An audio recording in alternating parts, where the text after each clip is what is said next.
Hello, hello, hello, and welcome to another episode of the Meta Call. This is Smitty from 60cards.com. I know it's been a super long while. Sorry about that. I really do want my YouTube to be something special.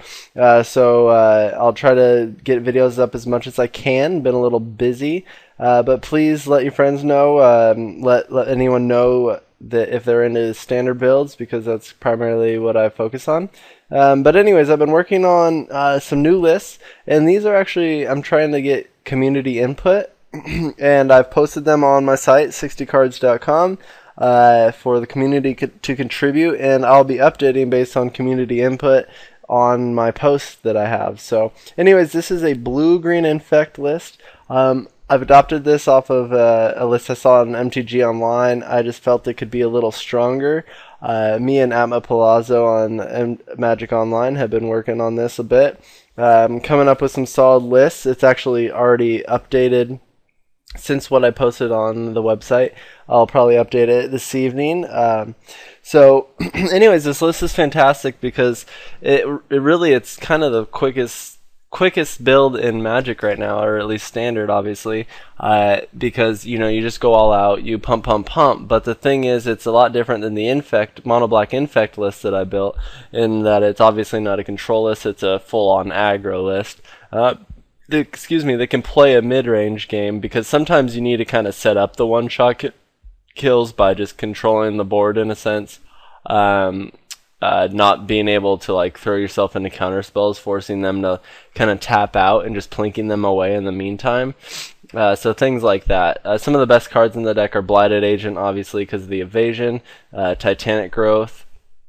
Atma Palazzo's idea was Runechanter's Pike, which is awesome because, I mean, the amount of cantrips in the deck, which is another one of my favorite features, there's like 9 of them. I'm using Flight Spell Bombs to give Glistener Elves and Ichorclobmers some reach, some evasion, as well as just cantrip in a card. It really smooths out the draws. We got Jataxian Probe and Ponder.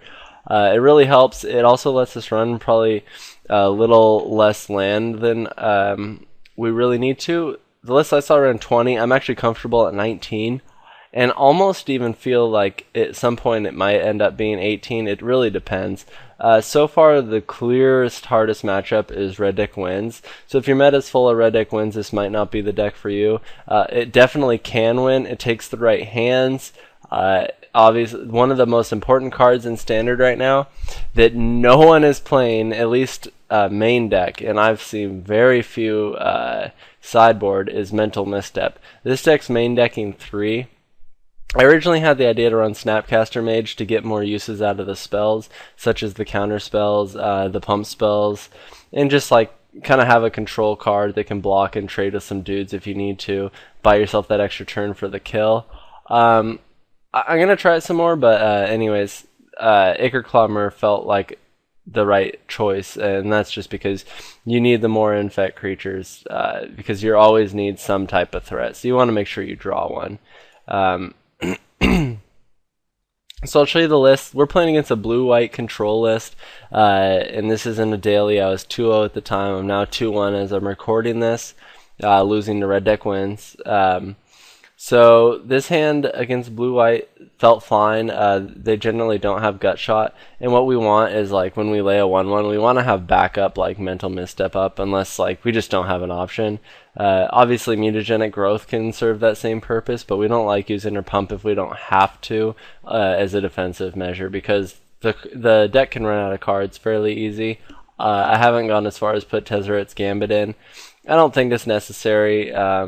The entire deck is 1 and 2 drops. There's 2 sideboard slots of Viridian Corruptor in this list at 3. So pretty cool there, a lot of fun. This deck's a blast. Oh, also, before I get into the game, it takes a ton of skill. Don't get discouraged early. You probably will lose some games. If you just tap a mana wrong, play a card wrong, anticipate something wrong, it can really be trouble. Just because you have such a little window of like the cards you're playing and your answers and your reactive and proactive moves. So be careful on that. So obviously here we'll just throw this out. Generally blue-white doesn't play gut shot, and I was right. I haven't seen it at least. So Ratchet Bomb's no real big problem. I mean, we have one threat at 1, the rest is at 2. We also do unsummon plays and stuff, as you'll see. So here, generally I don't need to look at their hand unless I want to draw a card to play, or I want to like to see if they have an answer, or see what I can do as far as all out pump. Since he's tapped out, I don't think I even use a probe here. I think I just growth and sit on the negate. Obviously I did probe, and having to I just felt I could do that, and it actually worked out, because if I had drawn a Glistener Elf, I could have played that. Obviously the Ink Moth was another excellent draw there. So he gets Ghost Quarter, which is a little bit of a problem for the deck. Oh, sorry, I missed the hand. He has Gideon, Sphinx, Blade, which is Doomblade, and Sun Titan, but he has no black mana, and I notated that. So we can just go throw this out. He probably won't Ghost Quarter, obviously, because he'll just be low on mana, and he's got a pretty high-end hand, and he wants to reach the Gideon.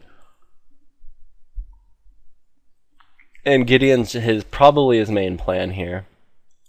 So this is a really important turn because he's at 4, and I know he has another island in his hand, so he does have the mana for Gideon. So he's going to Ratchet Bomb here, and he won't Ghost Quarter. But I made a mistake of activating Ink Moth because we don't want to attack with it, and I realized that too late because he's going to sack that. But since he has the Ghost Quarter, I know I need some type of threat. So I actually unsummon here because then he still knows I have a threat. And I almost replay it, and I realize, oh shoot, he's got a Gideon. So we sit on the negate, and we're in really good position now. We can replay the Blighted Agent, but luckily we actually just draw Titanic Growth, which is fantastic. It's half their life in this deck, and in this case, it just one-shots him. So I think this deck has a ton of potential. Need to maybe figure out the red deck wins matchup a little bit.